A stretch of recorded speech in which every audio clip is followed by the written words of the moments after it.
पैसा हो, महंगाई, आरक्षण, संविधान या फिर ईवीएम, कांग्रेस की झूठ फैक्ट्री धड़ल्ले से चलती है।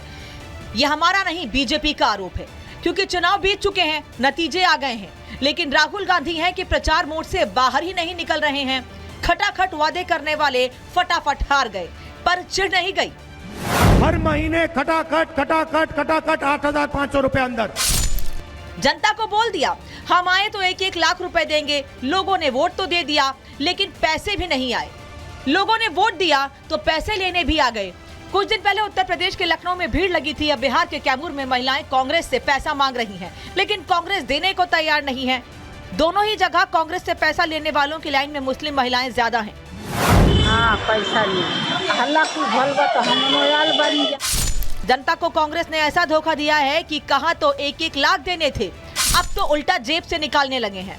कर्नाटक की कांग्रेस सरकार ने पेट्रोल डीजल 3-3 रुपए प्रति लीटर पर बढ़ाकर जनता की कमर तोड़ दी, जिसके बाद से बीजेपी भड़की हुई है। कर्नाटक सरकार ने बिना सोच, बिना प्लानिंग, आधा अधूरा गारंटी जो लागू किया है, उसके कारण देश में सबसे ज्यादा पेट्रोल और पेट्रोलियम प्रोडक्ट, पेट्रोल डीजल का दाम कर्नाटक में ज्यादा हुआ है। राहुल गांधी जी कुछ दिनों पहले कहते थे रैलियों में, और वादा करते थे कि इलेक्शन के बाद जुलाई के महीने से हम सभी महिलाओं के खाते में, गरीबों के खाते में पैसा भेजेंगे 8,500। खटाखट तो खटाखट पैसा तो भेज नहीं पाए। इस महंगाई का बोझ कर्नाटक की जनता पर डालने का काम किया है। यही तो कांग्रेस का खटाखट लूटने का मॉडल है। हाथी के दांत और कांग्रेस के सिद्धांत, खाने के अलग, दिखाने के अलग। कांग्रेस देश भर में ढिंडोरा पीटती है महंगाई का, और अपने राज्यों में आम आदमी को, कॉमन मैन, मिडिल क्लास और किसान को कुचलने के लिए पेट्रोल और डीजल के दाम बढ़ा देती है। मोदी को महंगाई मैन बताकर पेश करने वाले कांग्रेस की फिर पोल खुल गई है, लेकिन वो अब विदेशियों के सहारे अपनी ईवीएम एजेंडे पर आगे बढ़ रहे हैं। महाराष्ट्र से अमेरिका तक ईवीएम पर सियासत छिड़ी है। एलोन मस्क ने अमेरिका में ईवीएम हैक होने की आशंका जताई तो तुरंत विपक्ष ने भारत में उसे प्रोपेगेंडा बनाकर राजनीति शुरू कर दी, जिस पर बीजेपी ने लताड़ लगाते हुए चुनाव आयोग जाने की नसीहत दी और राहुल पर सवाल दागे। राहुल गांधी से बीजेपी के सवाल, मस्क से भारतीय लोकतंत्र की शिकायत क्यों? मस्क के सामने रोना रो रहे, वो क्या कर सकते हैं?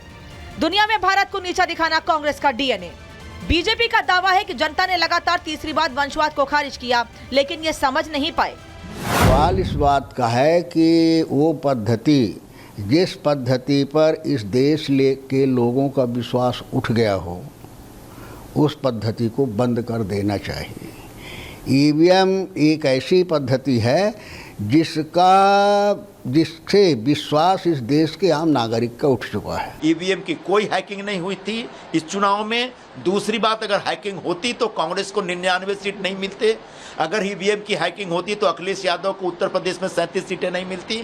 तो कम से कम अब ईवीएम के नाम पे जो रोना है उसको बंद करिए। सुप्रीम कोर्ट के लोगों ने, पैनल ने भी कह दिया है, सब लोगों ने कहा है कि ईवीएम में किसी प्रकार की गड़बड़ी नहीं हुई है, तो फिर वो कहते हैं सिर्फ अपना मनोरंजन के लिए। ईवीएम को चुनाव आयोग से लेकर सुप्रीम कोर्ट तक क्लीन चिट दे चुके हैं, फिर क्यों विदेशी ताकतों के दम पर बवाल किया जा रहा है? लेकिन सवाल उठाने वाला इंडी जवाब दे कि अगर ईवीएम में गड़बड़ है तो उत्तर प्रदेश में सपा 37 और देश भर में कांग्रेस 99 सीटें कैसे ले आई?